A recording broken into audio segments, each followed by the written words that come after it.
Hoy hablamos en gran cantidad de noticias de los medios de comunicación de masas de un cambio climático en el planeta Tierra.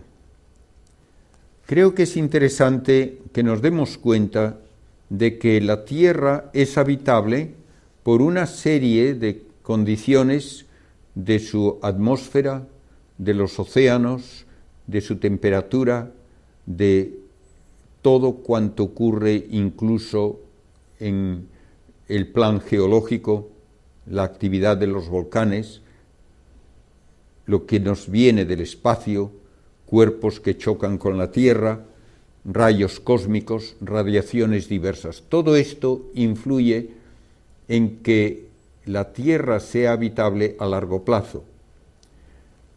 Naturalmente, hablamos a largo plazo con respecto a la vida humana, porque a muy largo plazo los factores, sobre todo de tipo astronómico, nos llevan a decir que la Tierra no fue habitable al principio y tampoco lo será en un futuro muy lejano. Básicamente, el Sol, como estrella, está agotando su combustible y llegará un momento en que tendrá una transformación que le convertirá en lo que llamamos una gigante roja, y en esa situación el Sol producirá tanta luz y calor y aumentará de tamaño tanto que volatilizará probablemente a los planetas Mercurio y Venus, causará que se evaporen los océanos y que se pierda la atmósfera terrestre, y la Tierra, en esas condiciones, se convertirá en un astro estéril, como lo es la Luna. Pero bien, eso primero no nos concierne, porque serán millones de años antes de que ocurra, y segundo, no lo podemos evitar, no podemos hacer nada. Lo que sí podemos pensar que puede ocurrir a corto plazo, que la actividad humana influya en la habitabilidad del planeta, y desde luego puede haber también, como ha habido en el pasado dentro de la historia humana, cambios climáticos por diversas razones. Todo esto nos obliga a pensar si estamos ahora realmente siendo testigos de un cambio climático importante, y segundo, ¿a qué se debe ese cambio climático? Y tercero, ¿qué medidas podemos nosotros tomar para que sus efectos sean más llevaderos?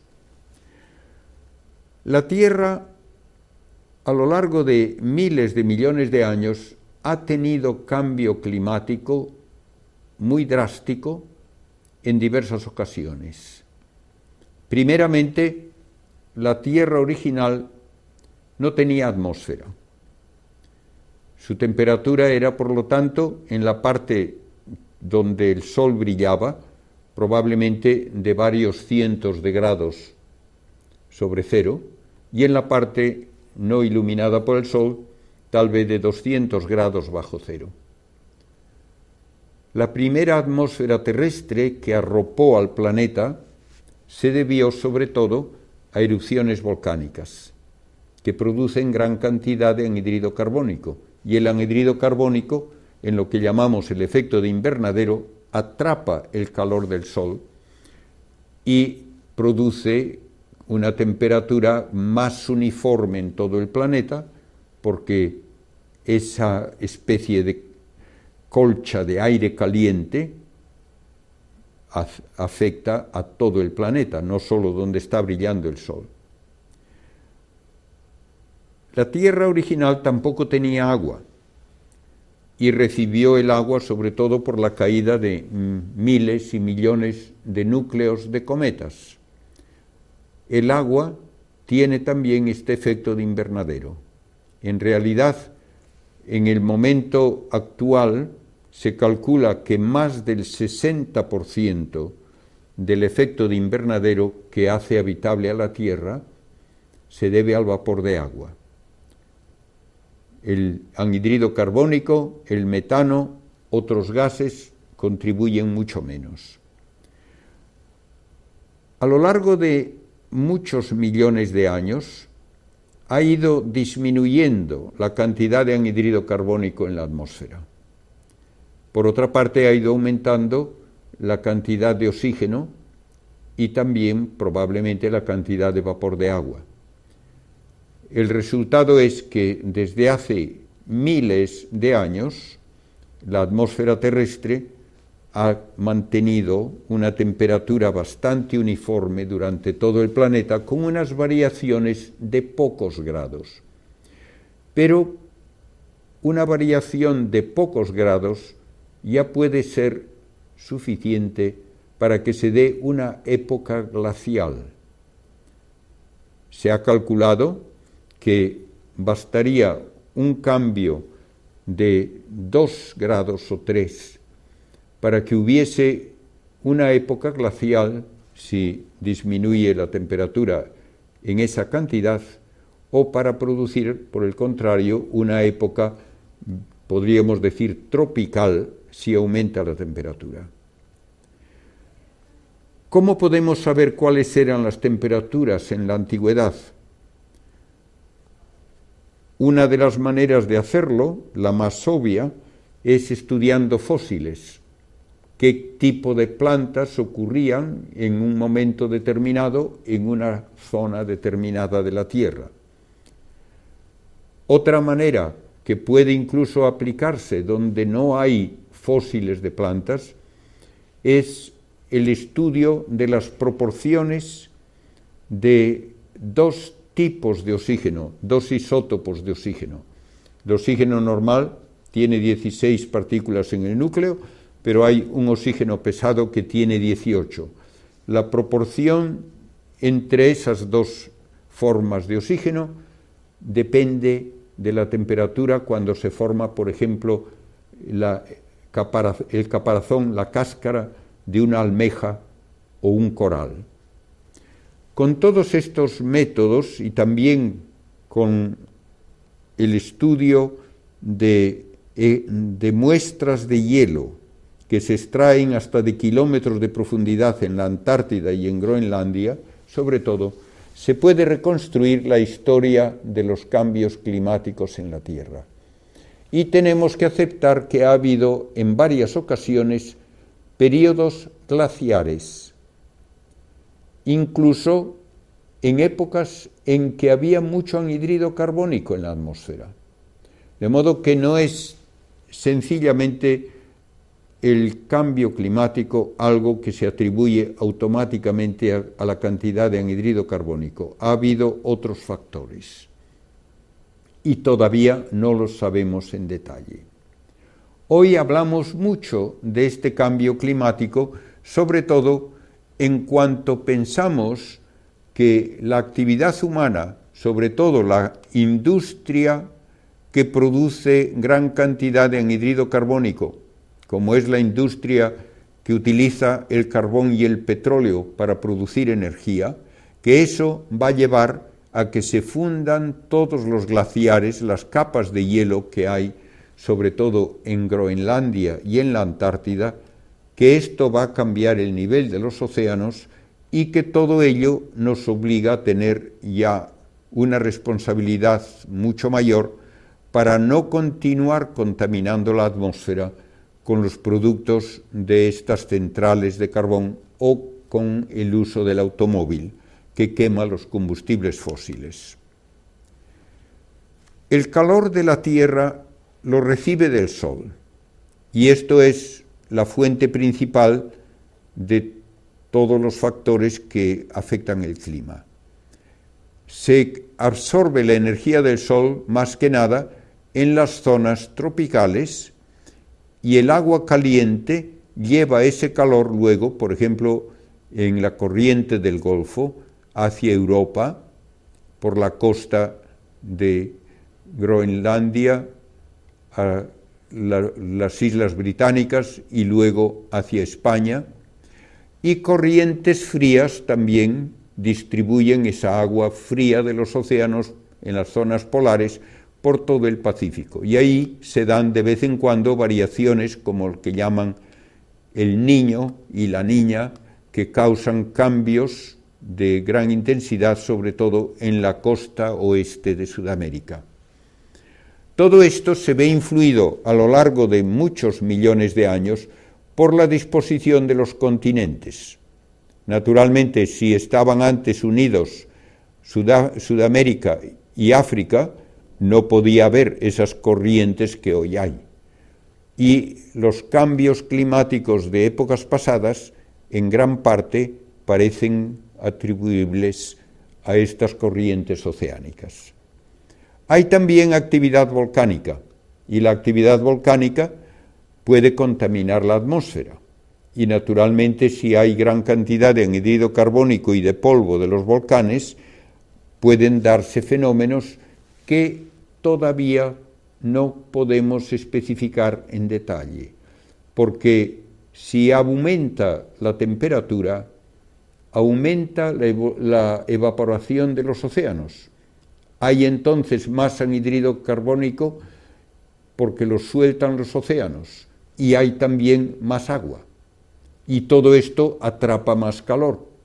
Pero por otra parte, el aumento de humedad en la atmósfera hace que haya más nubes, y las nubes reflejan la luz y el calor del sol. Es muy difícil estar completamente en lo cierto cuando se calcula el efecto de cada uno de estos factores. Los ciclones, que a veces se dice han de aumentar en intensidad y en frecuencia si aumenta la temperatura de la Tierra, reciben su energía de la diferencia de temperatura entre zonas tropicales y zonas más polares. Cuanto mayor sea esa diferencia de temperatura, más fuertes y más frecuentes serán los ciclones. Sin embargo, cuando hablamos del cambio climático tal como lo hemos ido observando, parece que lleva a que aumente la temperatura en las partes polares, pero apenas aumenta en el ecuador, con lo cual las diferencias de temperatura serán menores y por lo tanto debe haber menos ciclones y de menor intensidad. Los ciclones y otras formas de cambios atmosféricos pueden llevar a inundaciones enormes con grandes cantidades de lluvia que de vez en cuando nos mencionan en las noticias, por ejemplo, que ha ocurrido en países del sur de Asia, en Bangladesh, en Vietnam, en todas esas zonas, han tenido gran cantidad de inundaciones por lluvias torrenciales. Otros lugares, en cambio, de la Tierra pueden quedar áridos, y el Sáhara, hace unos miles de años, tenía vida abundante, vida humana. Hay pinturas rupestres de gente, incluso bañándose, hay pinturas rupestres de hipopótamos y de gacelas y de jirafas. El Sáhara era perfectamente habitable. Luego, mucho antes de que la industria humana interviniese, vino un periodo de sequía, de calentamiento, y hoy el Sáhara es el prototipo de un lugar árido, sin vegetación, sin agua. Las sequías locales se darán y se han dado a lo largo del tiempo, y es muy difícil explicar concretamente por qué ocurren. De un lugar a otro hay, por lo tanto, estas variaciones, desde inundaciones a sequías, y la actividad humana puede tener que ver con ellas, en eso estamos de acuerdo. Pero vean que ha habido períodos glaciales en que la mayor parte de lo que hoy es zona templada en Europa era una zona cubierta de hielo. Había muy poca zona templada. Había muy poca zona de lo que llamamos mediterránea, que es el clima típico de estas naciones como España, que están a esa latitud alrededor del Mediterráneo. Ha cambiado poco hasta cierto punto la distribución de vegetación y de temperaturas cerca del Ecuador, pero ha cambiado mucho más en las zonas cercanas a los polos, tal como les dije hace un momento. Las últimas glaciaciones de hace 250.000 años llegaron a cubrir la mayor parte de las islas británicas y la mayor parte de la zona norte de Europa, todos los países escandinavos, pero gran parte también de Alemania y Países Bajos. Hace 20.000 años tenemos una glaciación menor, pero todavía importante, y naturalmente estaba helado también el mar Báltico entre Escandinavia y Alemania y Rusia. Todo esto ha ocurrido en diversas ocasiones y ha habido también efectos que todavía se ven en Norteamérica, que estuvo prácticamente cubierta por una capa de hielo que dejó toda la zona central de Estados Unidos reducida a una llanura por la erosión que causaban los glaciares. Quedan los grandes lagos todavía, donde hubo esos glaciares hace ya miles de años. Y con la congelación del hielo del agua del mar y otra vez con la fusión de esos hielos, cambió frecuentemente también el mapa, aumentando el nivel de los océanos en unas ocasiones, disminuyendo en otras y cambiando todas las corrientes que distribuyen el calor precisamente por el movimiento de las aguas de los océanos. Hace aproximadamente 10.000 años antes de Cristo, teníamos el océano a un nivel casi 40 metros menos del que tenemos hoy. Todo ello ha dado lugar a que poco a poco, al retirarse los glaciares, al fundirse el hielo, vaya aumentando el nivel de los océanos y hace 5.000 años ya el nivel de los océanos era no 40 metros menos que el de ahora, sino solo 10 metros menos que el de ahora. Desde la era cristiana apenas ha cambiado el nivel del océano. Ahora mismo hay cifras muy divergentes, pero se habla de que el océano está aumentando de nivel unas décimas de milímetro por año. Otros llegan a decir varios milímetros por año. No estoy cierto de cuál es la cifra más correcta. Pero todo esto ha ocurrido en el pasado, sí, y seguirá ocurriendo en el futuro también. Los grandes lagos de Norteamérica son los restos de esa capa de hielo que había reducido prácticamente la mayor parte del continente a una planicie. Y hay un modo de establecer una relación entre la periodicidad de las manchas en el Sol y la temperatura terrestre. El Sol tiene ciclos de manchas en que comienza a haber alguna mancha suelta, más bien lejos del ecuador, y según aumenta el ciclo, progresa el ciclo, empieza a haber cada vez más manchas más cerca del ecuador, hasta que finalmente se reduce otra vez la abundancia de manchas cerca de los polos, quedan algunas cerca del ecuador y finalmente el Sol está casi sin manchas. Hubo un periodo de unos 70 años en la alta Edad Media y después ya en el Renacimiento y periodos posteriores, en que no hubo manchas en el Sol casi durante un siglo. Y eso coincidió con un periodo de enfriamiento notable que le llaman la mini edad glacial, que afectó a Europa y a Norteamérica. este año el Sol apenas ha tenido manchas. No es todavía una indicación de que empiece a darse un fenómeno comparable, pero es interesante que el Sol lleva un año casi totalmente sin manchas. Está empezando un nuevo ciclo y no sabemos aún qué intensidad tendrá, pero hay una relación llamativa entre la duración del ciclo solar y la temperatura de la atmósfera.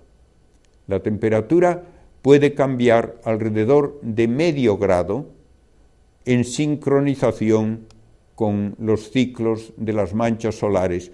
Desde 1700 al año 2000 se ve claramente que hay una correlación y no sabemos a qué se debe.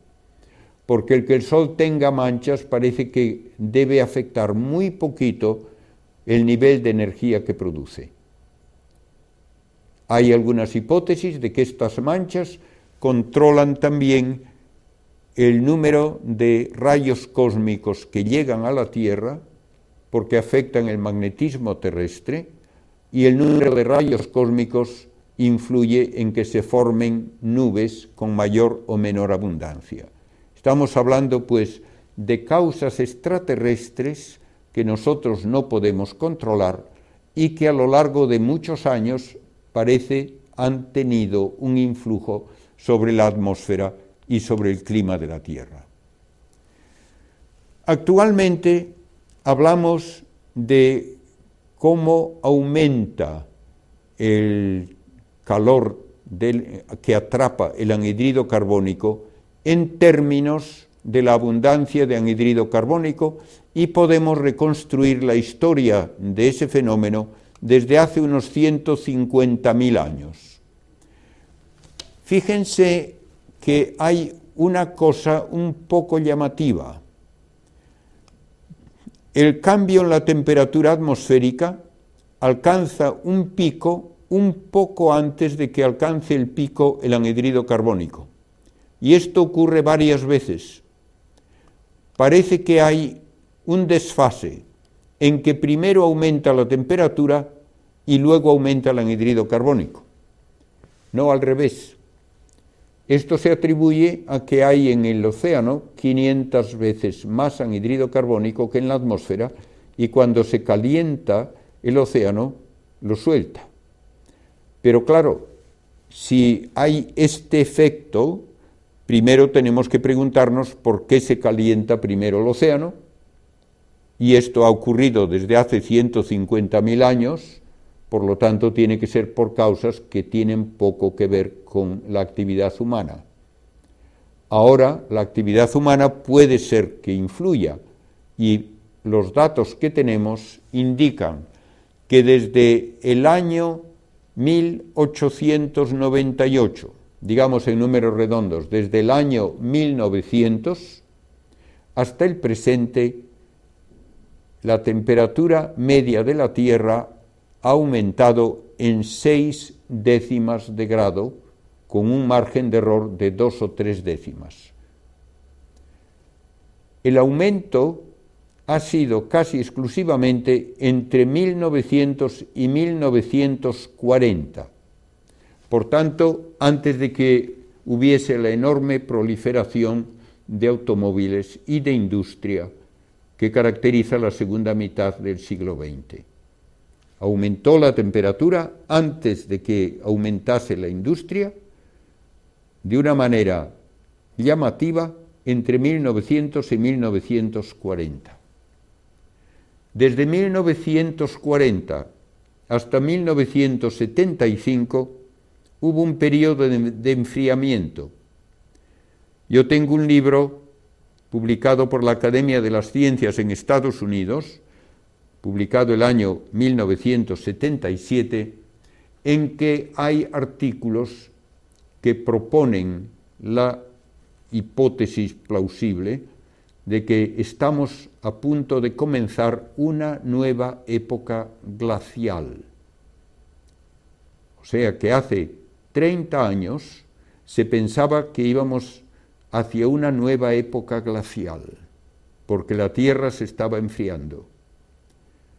A partir de 1975 hasta el año 2000 volvió a haber un poco de calentamiento del orden de 2 o 3 décimas de grado. Y desde el año 2000 hasta hoy no ha habido un cambio apreciable.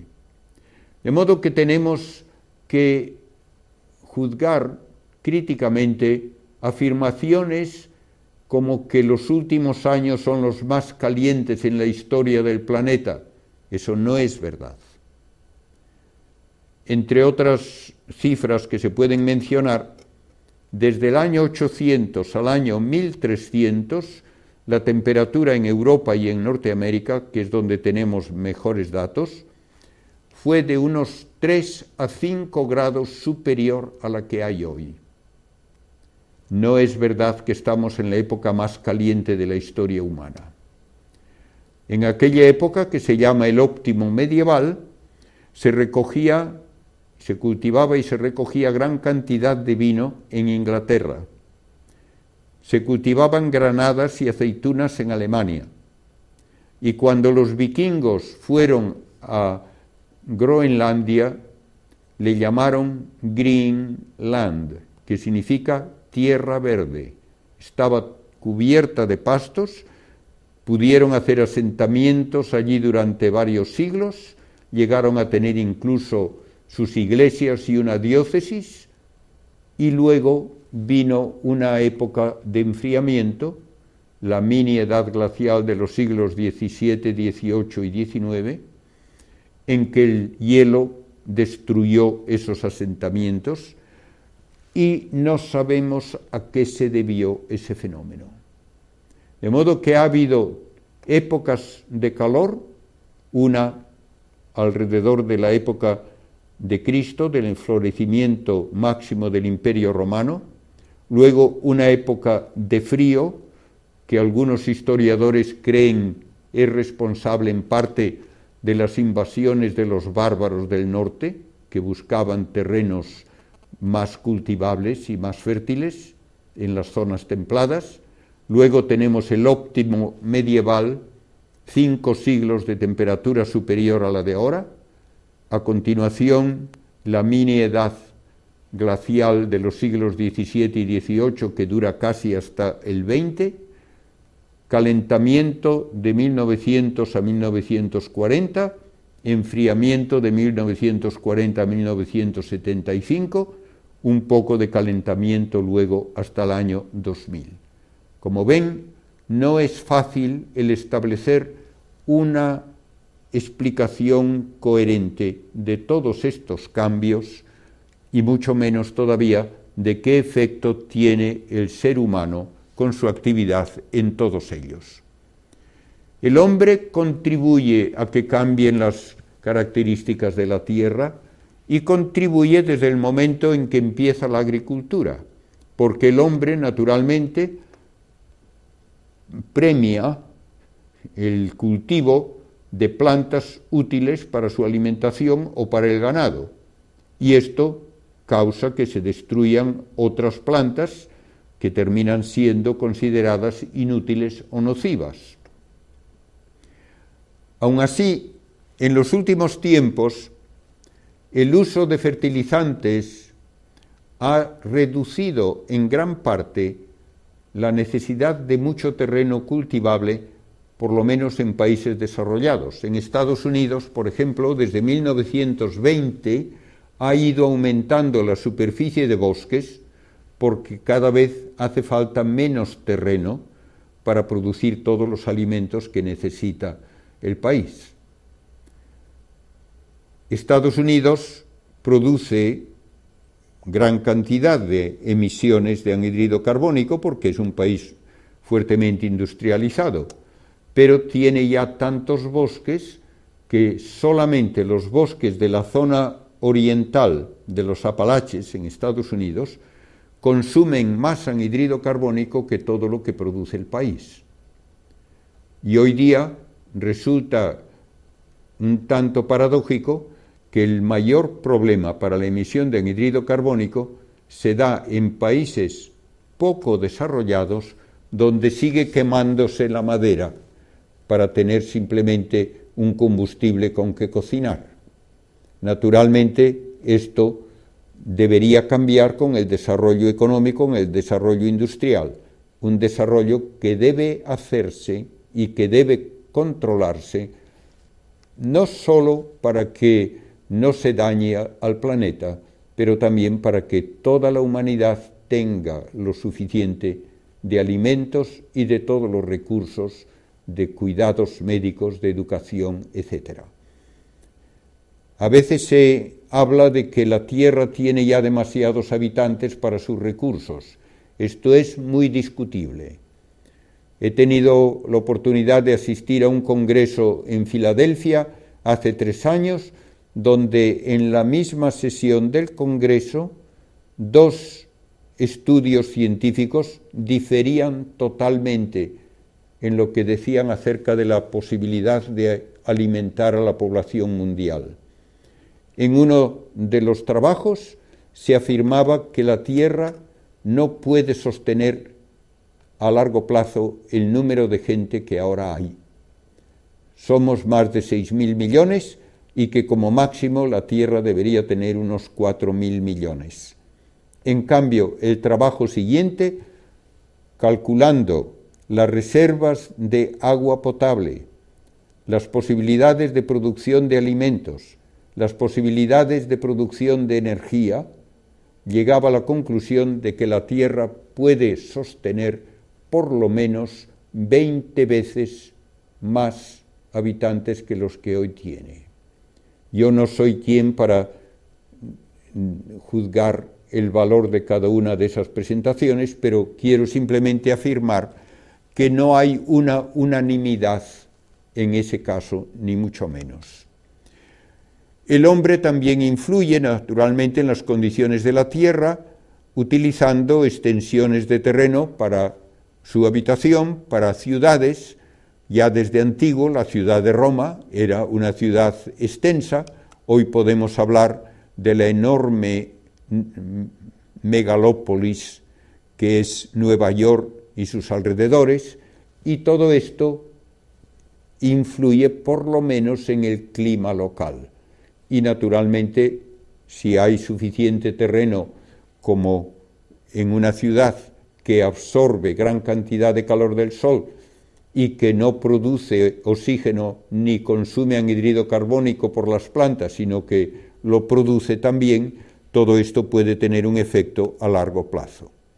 Más en detalle, ha habido ya maneras de explotar el entorno que han sido muy poco responsables y que han llevado, por ejemplo, a que se secase el mar de Aral en Siberia.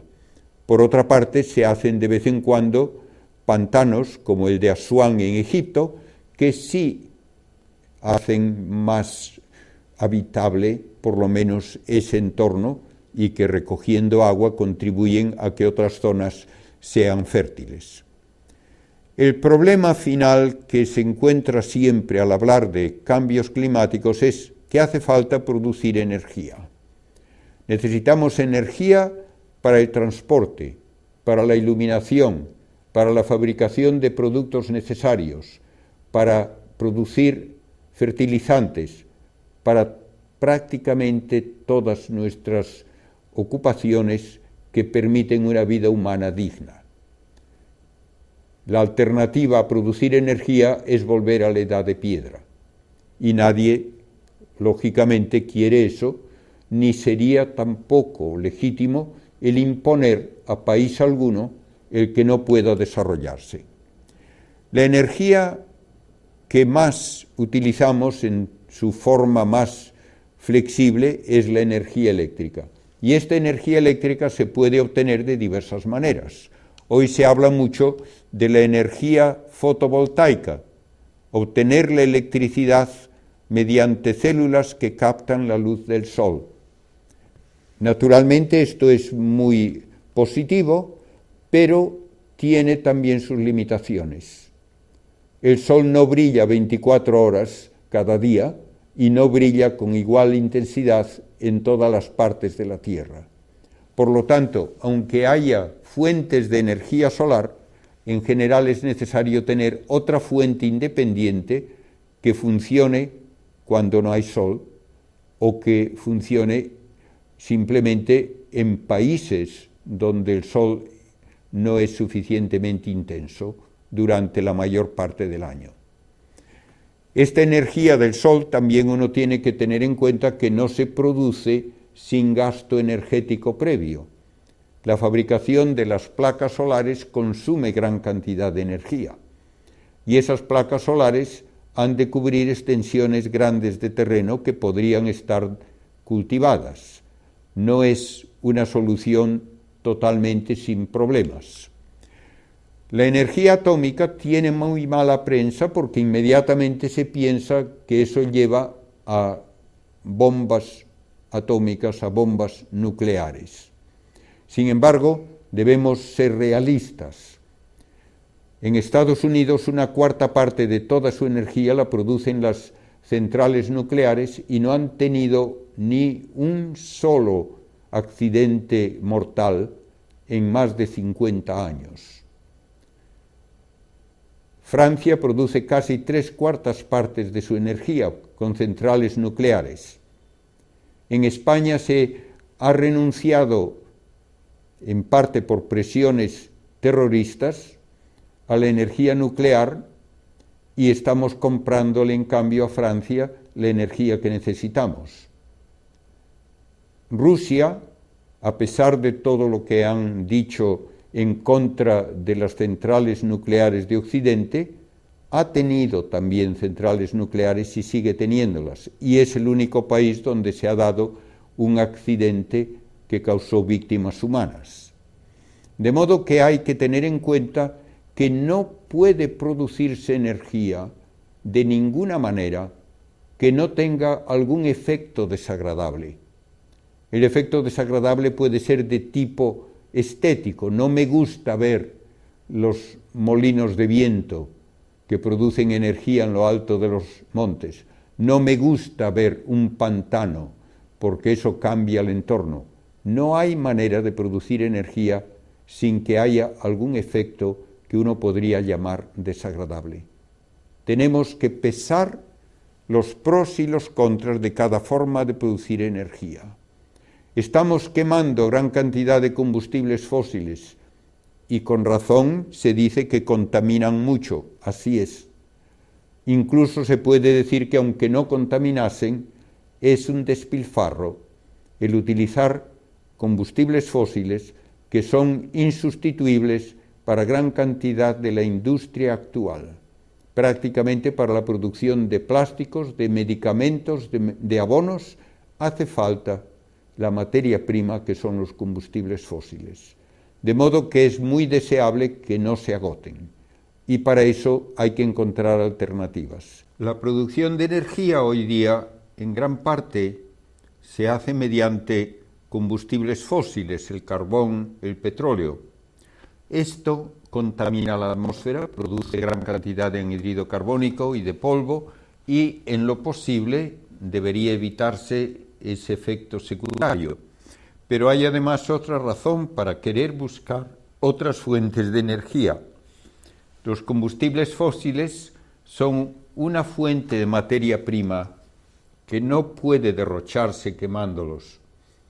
Hacen falta como materia para producción de alimentos, de algún tipo de fertilizante, para la industria farmacéutica, para la industria de plásticos y por lo tanto influyen en gran cantidad en todo lo que es nuestra vida diaria, en el construir aparatos de todo tipo. Uno debería evitar, por lo tanto, el quemar esos combustibles.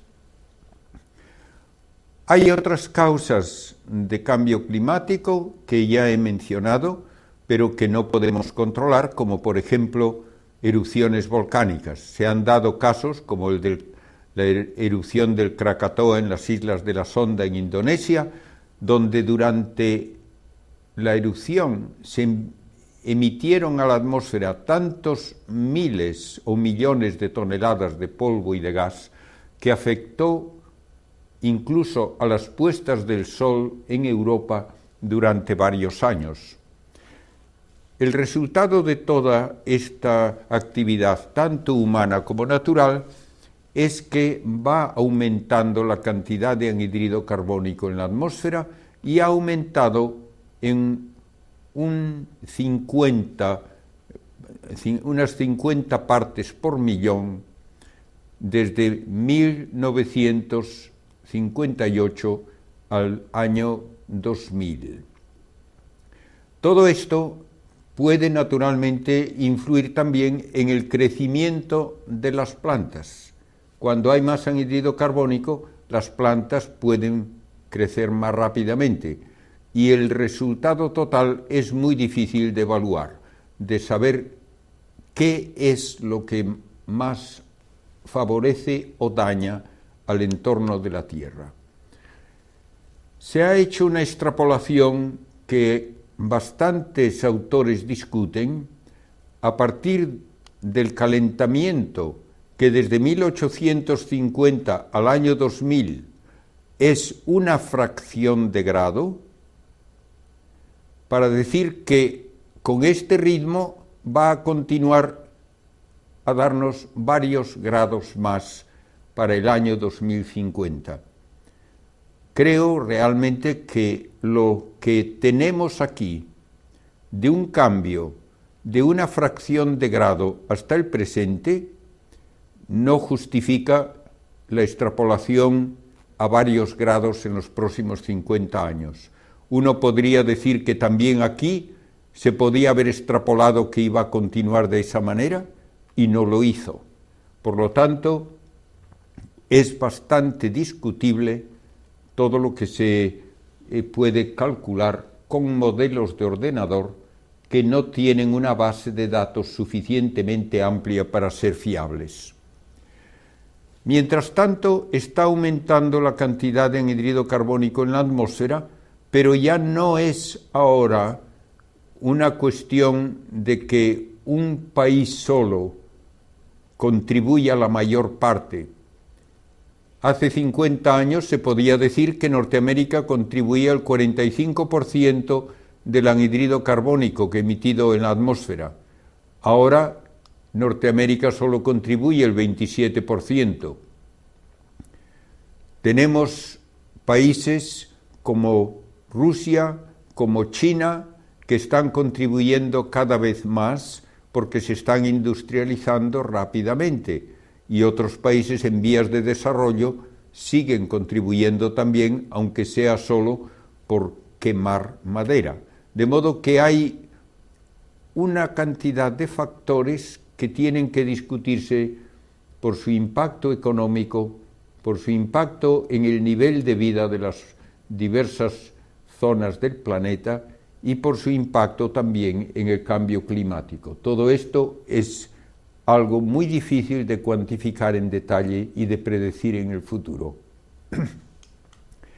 Se ha hecho una extrapolación de una temperatura actual con el cambio climático doblando la cantidad de carbono, anhídrido carbónico, o multiplicándola por 4.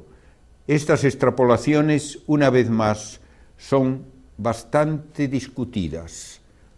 Aunque se doblase la cantidad de anhídrido carbónico, hay autores que niegan que vaya a aumentar la temperatura drásticamente como unos 5 grados o mucho menos todavía que aumente a 40 grados si aumenta el anhídrido carbónico por un factor de 4. ¿Cuándo ocurriría eso? Se hacen extrapolaciones de nuevo desde el año 2000 al año 2200, dentro de 2 siglos. Realmente yo creo que es muy difícil estar seguro de ese tipo de predicción y de ese tipo de cálculo. Finalmente, podemos decir que vivimos en un planeta donde todas las formas de vida están interconectadas, dependen todas del medio ambiente. El hombre influye no solamente en el calentamiento global, influye en la selección de plantas que proliferan más porque son más útiles, de animales que consideramos más útiles, y todo eso tiene que sopesarse para causar el menor daño posible a todo el entorno, y debemos recordar que somos administradores de nuestro planeta, no somos dueños despóticos. En el Génesis Dios puso al hombre en el jardín de Edén para que lo cuidase, y Cristo nos dice que lo que hacemos a otros se lo hacemos a Él. Por tanto, que el privar a la gente de una vida digna en algún lugar del planeta, ya sea ahora o en el futuro, para generaciones futuras, eso no es nunca una alternativa aceptable cuando hablamos de que hay que cuidar el entorno. El entorno solo se justifica como creación de Dios para el bien de la humanidad. Las montañas no tienen derechos ni deberes, tampoco las plantas tienen derechos o deberes, ni tampoco los animales. Solo el ser humano, inteligente y libre, es sujeto de derechos y deberes, y debe utilizar su inteligencia y debe usar su libertad de una manera responsable para que toda la humanidad, ahora y en el futuro, pueda gozar de la casa común, esa casa común que la ciencia nos dice se ha preparado en toda la evolución del universo, en la evolución de nuestro planeta, y que tenemos que legar también a nuestros descendientes como la joya del sistema solar. Muchas gracias por su atención a todos.